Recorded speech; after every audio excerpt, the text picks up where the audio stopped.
والدین اپنے والدین کے ساتھ اچھا سلوک کرتے ہیں ان کی اولاد اپنے والدین کے ساتھ اچھا سلوک کرتی ہے۔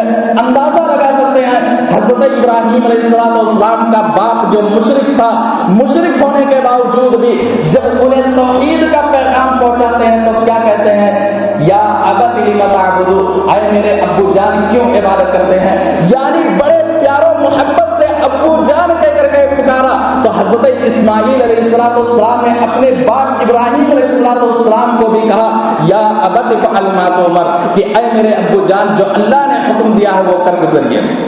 جب باپ نے اپنے باپ کے ساتھ عزت سے پیش آئے تو بیٹے نے اپنے باپ کو عزت دیا۔